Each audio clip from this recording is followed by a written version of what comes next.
sekali kegiatan hari ini. Jadi hari ini kita akan bahas tentang pemeriksaan abdomen ya, yang sebenarnya kan sudah dapatkan sekilas waktu pemeriksaan fisik umum. Ya, jadi untuk pemeriksaan abdomen kali ini lebih detail dan mungkin khusus gitu ya, tentang apa saja yang diinspeksi dan seterusnya ya. Nah, sebelum mulai, urutan pemeriksaan abdomen seperti apa? Ya, sudah dipelajari di inspeksi,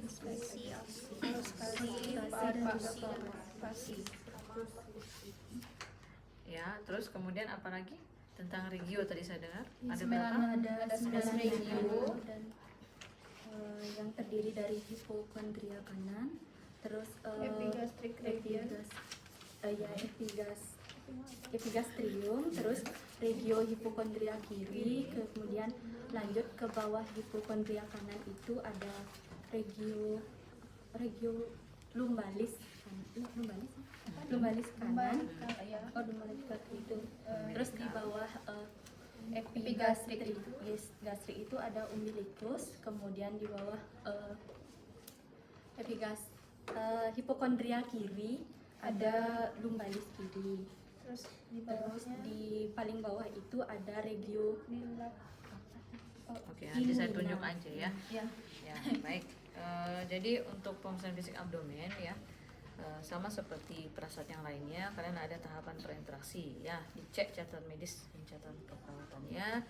Apakah di sini kalian melakukan pemeriksaan fisik untuk asesmen ataukah untuk evaluasi. Terus kemudian jangan lupa cuci tangan dan persiapan alatnya itu ya, stetoskop, kemudian juga hand rub dan meteran. Kalau misalkan pasien itu kita curigai ada misalkan akumulasi cairan atau akumulasi darah di dalam rongga perut. Nah, kemudian untuk tahapan orientasi silakan kalian siapkan nanti kalimatnya yang mencakup semua yang harus ada saat orientasi ya.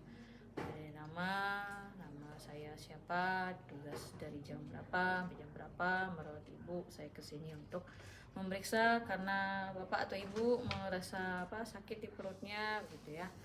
Jadi saya mohon kerjasamanya agar bisa nanti melaksanakan pemeriksaan cukup 10 menit saja gitu. Nanti saya akan menjaga privasi bapak ibu dengan menutup pintu atau menutup korden, dan saya akan membuka bagian perut ibu saja ya, atau perut bapak saja ya. Nanti akan saya tutupi dengan selimut yang lainnya agar ibu atau bapak tidak merasa kedinginan gitu ya. Ada pertanyaan atau ada yang kurang jelas itu silahkan dibuat kalimatnya yang ringkas ya. Jangan lupa tanyakan siapa nama pasien dan juga tanggal lahirnya. Oke, untuk tahap kerja silahkan ditutup sampiran jaga privasi seperti biasa, kemudian kalian cuci tangan gunakan handscoon. Nah, kemudian kalian buka. Sekarang minta tolong dibuka ya. Nah, ini pakai selimut ini ya. Dipermisi Bapak, dibuka bajunya di ya, boleh diangkat ininya ya. Ya.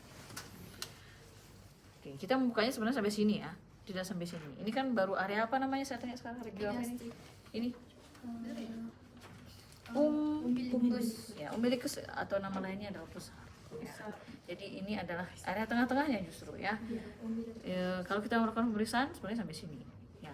Jadi area abdomen itu bisa dibagi menjadi 9 regio dan juga 4 kuadran ya. 4 kuadran itu jadi kita bayangkan abdomen itu dibagi jadi 4 area ya, dengan umbilicus sebagai pusatnya itu ya. Jadi dibagi seperti ini ya, secara mendatar kemudian secara vertikal. Jadi ini akan menghasilkan 4 ruang atau 4 kuadran. Kalau kalian ingat Yasin, kos tangan dan sebagainya ya. Nah, itu ada 4 kuadran. Ini kuadran kiri atas, kuadran kanan atas, kanan bawah, kiri bawah. Oke. Ya, dengan organnya masing-masing ada di sana. Kemudian ada lagi yang membagi detail ya menjadi 9 ya, dengan patokannya apa? Nah, ada yang membuat patokan ya. Permisi ya, Dek ya. Ini kebetulan kelihatan jelas ya batas kostum bawahnya. Ini kostum bawahnya juga terlihat. Ini bisa ditarik garis seperti ini, garis imajiner ya atau garis khayal ya. Ini secara horizontal ya. Ini akan membagi daerah atas ya, yang hipokondria dan juga epigastrik ya di bagian atas, dan membagi hipogastrik mana epigastrium gitu ya. Jadi dilihat di mana di sini clavicula, mid clavicula ya. Jadi pertengahan tulang clavicula itu ditarik garis ke bawah ya, sehingga mendapatkan garis imajiner seperti ini. Yaitu akan membagi daerah samping, kiri, kanan, dan tengah. Gitu ya. Jadi sebelah sini adalah hipokondria kanan, kemudian epigastrik, hipokondria kiri. Di sini daerah lumbal ya, lumbal kiri kanan, umbilikus di tengah-tengah sebagai sentral. Kemudian di sini apa? Maka kanan, kiri, dan hipogastrik atau simfisis pubis di atasnya di sini. Oke, jadi kita mulai dari inspeksi. Saat melakukan inspeksi kita perhatikan ya, lihat dulu ya, apa yang kelihatan? Bentuk. Ya, bentuknya ya, apakah dia bentuknya flat, apakah cekung itu misalkan ya, dengan pada pasien yang sangat kurus misalkan, atau buncit. Ya, buncitnya bisa karena obes, bisa juga karena misalkan asites pada pasien sirosis hepatis biasanya. Nah, bedanya kalau pasien sirosis hepatis itu kalau banyak itu bisa sampai mengkilat warna kulitnya gitu ya. Tapi kalau obes kan kelihatan ya. Ya, kemudian kalau misalkan six pack boleh ya, itu sekali. Jadi bentuknya biasanya kita ambil tuh flat atau cekung ataukah distensi atau buncit ya. Kemudian lihat ya, ada hiperpigmentasi atau tidak, atau warna yang lebih gelap daripada kulit sekitarnya, atau mungkin ada bekas luka, atau bekas luka operasi, atau memar mungkin ya, ataukah ada seperti varises ya, bendungan vena dia berwarna biru ya, itu bendungan vena. Itu bisa ditemukan pada pasien sirosis hepatis yang dia mengalami varises di esofagus ya. Itu pasiennya berisiko tinggi muntah darah karena pecahnya varises ya akibat tekanan yang tinggi di vena yang ada di dalam hepar. Ya, jadi perhatikan juga apakah ada seperti itu ya. Ada juga spider navy ya, atau dia berwarna kemerahan, itu arterinya ya. Kalau yang biru itu disebut dengan kaput medusa gitu ya. Oke, itu ya, jadi dari bentuk, kemudian ada hiperpigmentasi atau tidak, ada bekas luka atau tidak ya, ada bekas luka operasi mungkin ya, atau pada ibu yang pernah melahirkan ya, ada strienya atau bagaimana ya. Dan amati juga apakah ada tonjolan di umbilikus ya, atau di pusarnya, dan di iliaka, di inguinal terutama ya, apakah ada tonjolan atau benjolan yang menandakan mungkin saja dia mengalami hernia. Jadi hernia itu adalah usus ya, jadi usus yang masuk ke kantung yang dia jadi ada lubang karena ototnya yang kurang bagus sehingga dia bisa keluar dari dinding perut gitu ya. Jadi itu bisa terjadi pada laki-laki maupun perempuan yang aktivitasnya biasanya sering mengangkat berat gitu. Hernianya biasanya ada di sini. Kalau pada bayi baru sering terjadi di umbilikus karena itu masih ibaratnya masih rentan gitu ya, karena kurang kuat otot dinding perutnya ya. Oke, itu untuk inspeksi. Oh ya, perhatikan juga ya, jadi terkait pernapasan pasien, karena pada saat pasien tidur itu pasti kelihatan jelas di perutnya napasnya ya. Jadi kalian bisa lihat frekuensi napasnya bagaimana, apakah ada retraksi subkoste ya. Retraksi subkoste itu adalah pada saat napas dia itu sampai ini ya, masuk, maaf ya, jadi masuk seperti ini ya, karena dia sesak itu ada ya. Kalian bisa melihat di sini apakah ada retraksi subkoste dan juga substernum. Sternum ini adalah di tulang dada itu ya, yang di seperti pedang itu ya, di bawahnya prosesus sipoideus. Kalian bisa lihat ya apakah ada retraksi substernum ya. Oke, ini diperhatikan, tuh nanti dicatat ya. Inspeksi nanti pada saat ujian kalian menyebutkan inspeksi tidak ada hiperpigmentasi, tidak ada ini bentuknya flat gitu misalkan atau datar, penapasannya bagaimana, teratur, tidak ada retraksi gitu, ya, tidak ada tonjolan di umbilikus maupun di iliaka ya. Oke, itu untuk inspeksi. Ada pertanyaan? Tidak ada. Oke, kita lanjut ke auskultasi ya. Dahulu ada apa? Kok auskultasi sih duluan? Untuk mendengarkan Ya, itu tujuan auskultasi. suara bising usus, mungkin juga kerja usus atau lambung. Iya, itu tujuan auskultasi ya, mau dia dilakukan di awal atau di akhir, tujuannya memang itu. Nah, sekarang pertanyaan saya, kenapa urutannya auskultasi dulu? Mungkin kalau misalnya udah di perkusi itu nanti bunyinya lain. Iya. Jadi sentuhan ya, sentuhan baik itu pada saat perkusi, palpasi, atau mungkin stetoskop yang dingin itu bisa menstimulasi atau mengganggu bising usus, jadi tidak melambangkan yang sesungguhnya, sehingga kita lakukan auskultasi lebih dulu. Itu pun dengan menggunakan yang sudah dihangatkan di telapak tangan kita, dihangatkan terlebih dahulu. Gitu. Ya. Jadi biar tidak kaget, karena kalau dingin bisa saja dia peristaltiknya atau bising ususnya meningkat, jadi tidak valid ya. Nah, untuk penggunaan auskultasi kita akan menggunakan diafragma dan bel. Diafragma ini digunakan untuk mendengarkan bising usus ya, atau yang suara yang lebih superficial atau di permukaan. Untuk yang lebih dalam kita menggunakan bel atau corong ya, ini bisa diputar-putar harusnya. Ini sayangnya nyangkut, sepertinya nggak bisa diputar ya. Jadi untuk memastikan yang mana aktif, ini nggak bisa aktif dua-duanya ya. Ini aktif dalam artian ini yang bisa mendengar dengan jelas sekarang yang di diafragma. Kalau kalian putar seperti ini ya, oh ini bisa. Nah, ini tidak akan terdengar ya, terdengar tidak jelas. Tapi kalau ini, nah ini kalau corong yang menghadap ke sini lubangnya, berarti ini aktif. Kalian bisa gores sedikit aja, kalau kedengaran berarti sudah benar itu ya. Oke, untuk mendengarkan bising usus, kalian dengarkan di semua kuadran dulu untuk mengetahui ini aktif atau tidak, ada atau tidak. Setelah itu diam di satu kuadran selama 1 menit, dengarkan ya bunyinya berapa kali. Normalnya 5 sampai 3. ya 5 sampai 35. Oke, kita mulai ya, dengarkan bising ususnya. Permisi Bapak ya. Nah, di sini terdengar. Ya, di sini juga terdengar. Permisi deh ya. Di sini juga. Nah, terdengar. Di sini juga terdengar. Nah, silakan bisa ambil di sini, misalkan kalian diamkan selama 1 menit ya, dilihat jamnya tuh, dihitung ya. Ya, jadi silakan dengarkan bunyi yang misalkan klik-klik saja sudah dihitung ya. Jadi tidak harus bunyi panjang ya. Kemudian sekarang kita mendengarkan tentang bising aorta ya. Ya, posisinya di sini ya.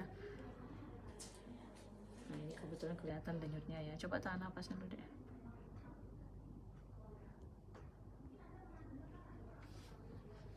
Kapan makan terakhir? Jam 11. Jam 9. Jam 11. Jam 11. Oh ya. Ini sudah berapa jam? Sudah 4 jam ya. Jadi lambungnya sudah mulai kosong gitu ya. Itu akan mempengaruhi hasil pemeriksaan juga nanti. Nah, ini kita dengarkan bising aortanya. Apakah ada suara tambahan lainnya atau ya, ini terdengar seperti suara S1 S2 tunggal ya, jadi tidak ada suara bising tambahan gitu ya, jadi tuk ya. Kemudian untuk arteri renale, arteri ginjal,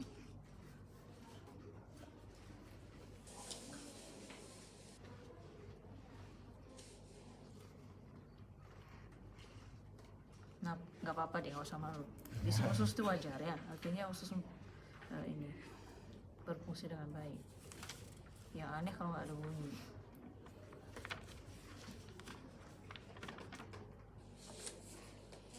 Ya, yang paling terdengar jelas aorta abdominalis karena dia lebih superficial ya. Kalau arteri renale dia lebih di dalam sehingga jarang kedengaran bisingnya gitu ya.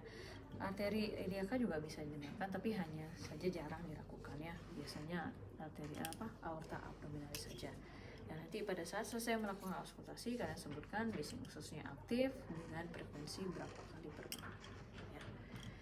Oke, itu untuk auskultasi. Ada pertanyaan? Jelas? Jelas. Selanjutnya kita menuju perkusi ya, perkusi dulu ya, sebelum nanti kita lakukan palpasi ringan dan juga palpasi dalam. Untuk perkusi kita akan mendengarkan ya, dengan mengetuk ya, kita dengarkan suara apa yang dihasilkan dari ketukan itu dengan perantara jari kita sebagai bantalan gitu ya. Jadi kita lakukan perkusi di seluruh regio ya, di 9 regio ya. Kalau 4 kuadran bisa, hanya saja dia terlalu ini, jaraknya itu terlalu lebar, sehingga sebaiknya kita lakukan perkusi di 9 regio. Kita pakai patokan 9 regio. Misalkan kita mulai dari sini.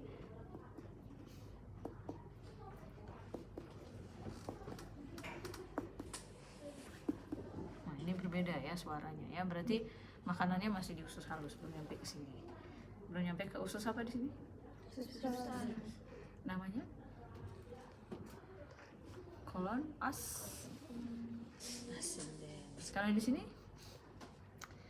Kolon lawannya apa? Descendens ya. Ascendant. Ya, kalau kalian suka K-drama itu ada Descendant of the Sun, itu ya artinya matahari terbenam, artinya dia turun gitu ya. Oke, ini ascendant, transversum, descendant ya. Jadi dengarkan ketukannya. Kapan terakhir kencing? Baru tadi. Ya, jadi dia ususnya apa namanya, bladernya kosong ya. Sebaiknya sebelum melakukan pemeriksaan fisik sebaiknya kosong ya bladernya. Kecuali kalau misalkan dia memang kesulitan untuk mengosongkan bladder. Contohnya pada pasien BPH. Ya.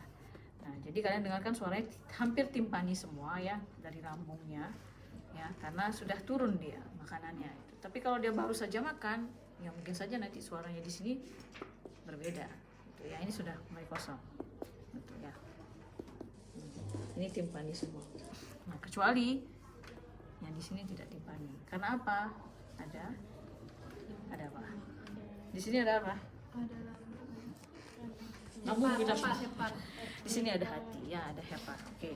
Nah, setelah melakukan perkusi secara umum, kita akan lakukan perkusi untuk menentukan batas hepar ya, dari batas bawahnya. Dari di sini ya, dari zona lumbal atau regio lumbal kita lakukan perkusi ke atas. Nah, ini kan masih timpani ya.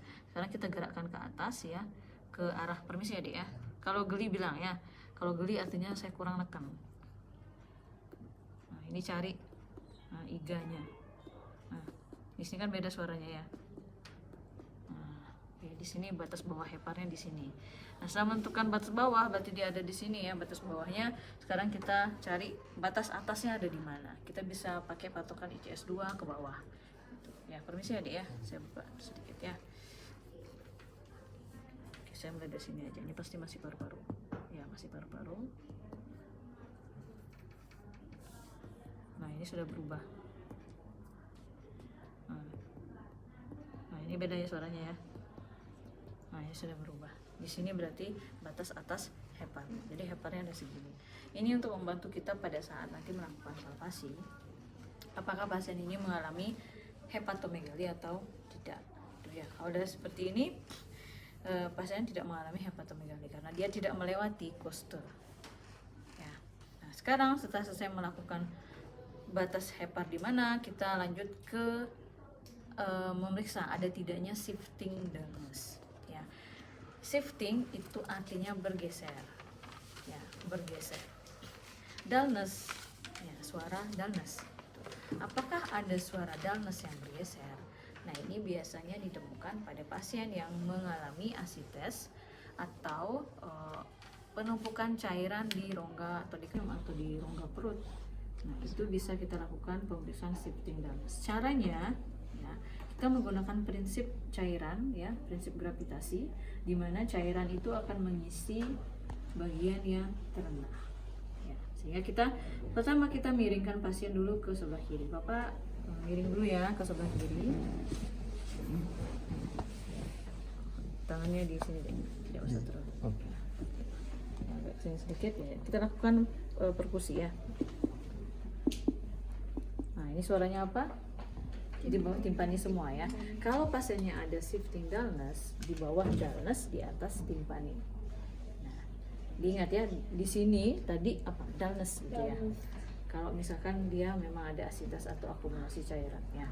Sekarang Pak miring ke kanan ya, pelan-pelan saja Bapak. Ya. Oke, sekarang agak ke sana dikit ya.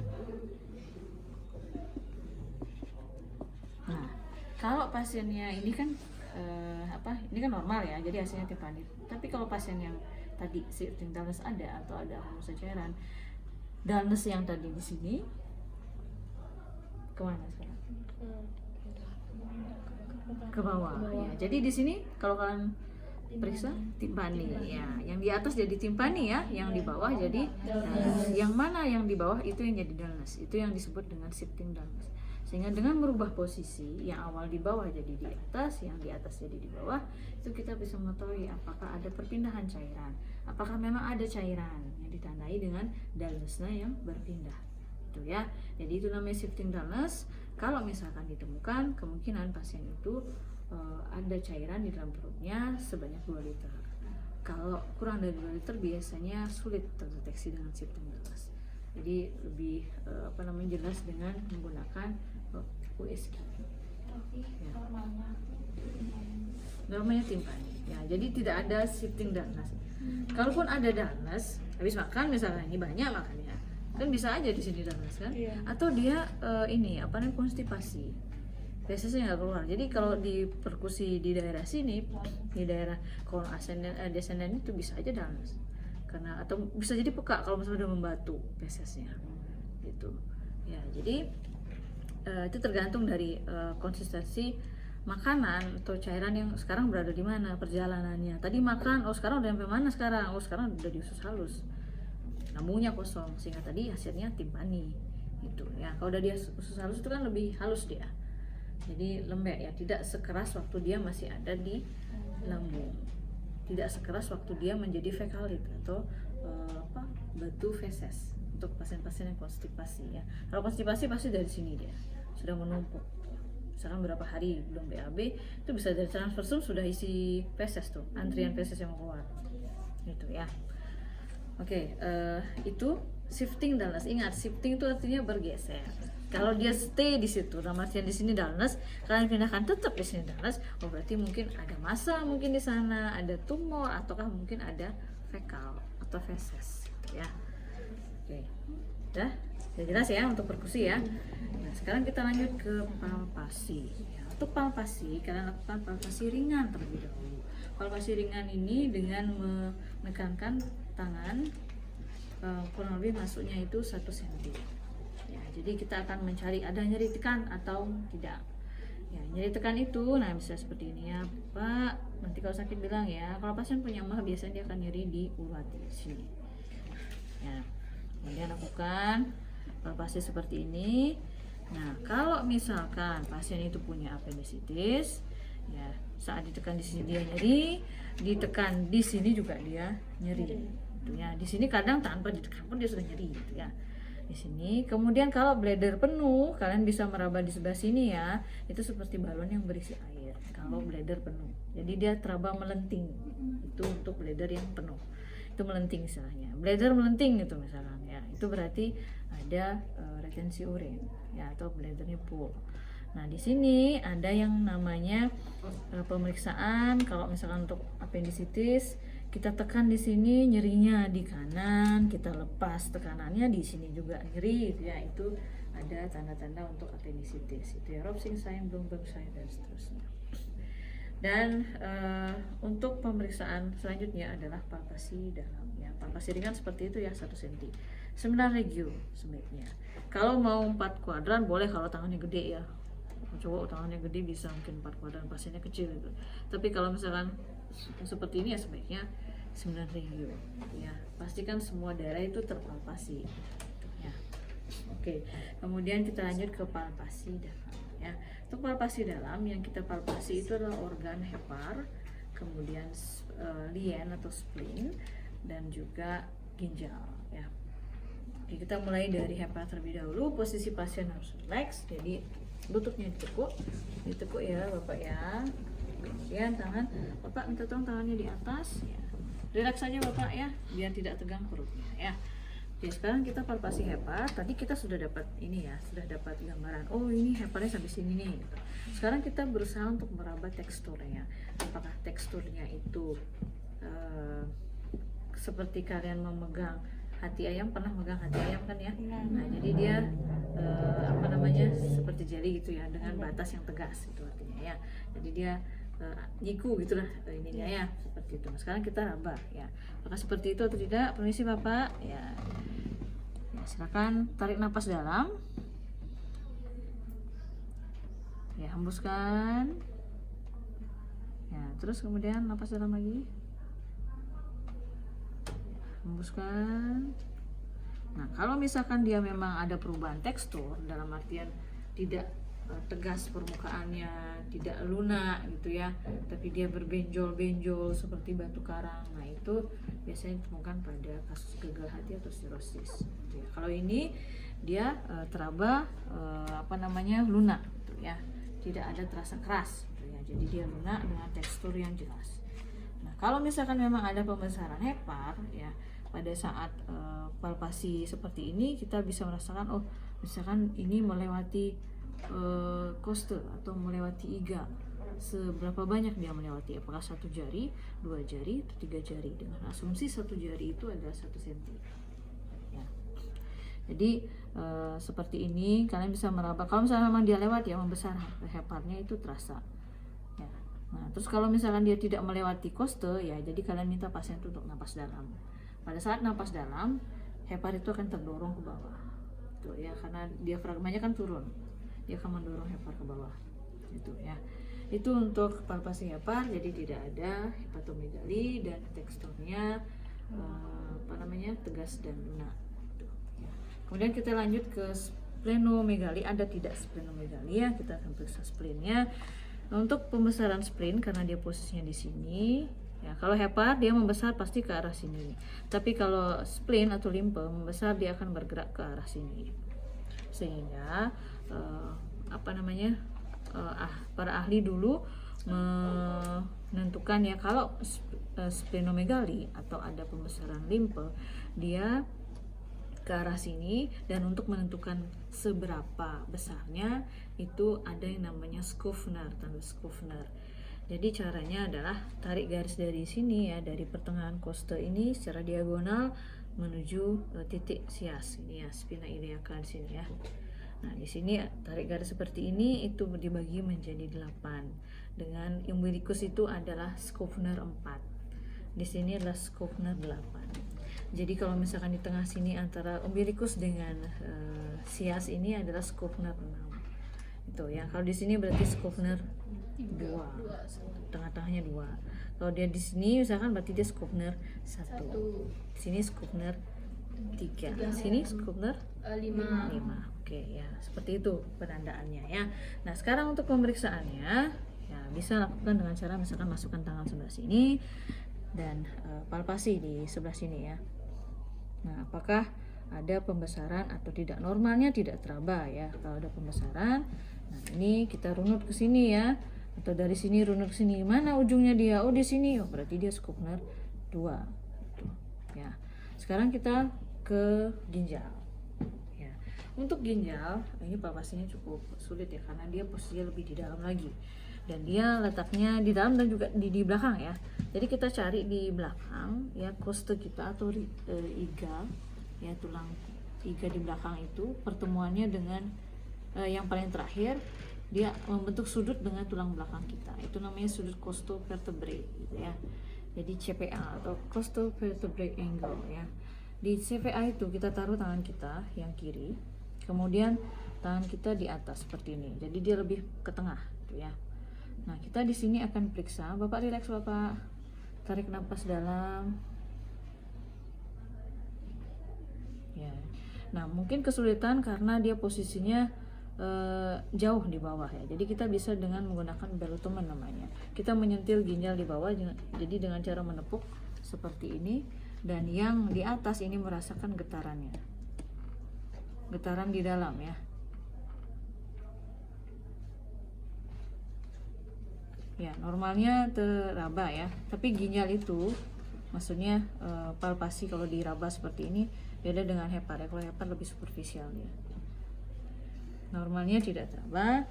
Kalau teraba takutnya ada pembesaran gitu ya. Sorry, sini aja. Ya. Oke, kalau getarannya bisa terasa ya, tapi kalau ginjalnya segini dipegang itu enggak. Ya, oke. Dah, nih. Relax deh, relax aja. Jatuhkan aja badannya, nggak apa-apa di tangan saya. Oke.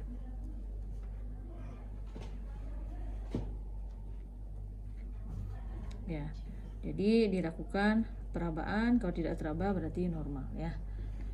Oke, setelah itu kita lakukan pemeriksaan untuk ketok ginjal. Untuk ketok ginjal itu pasiennya kita minta untuk duduk ya. Jadi Bapak luruskan dulu lututnya, kemudian permisi ya.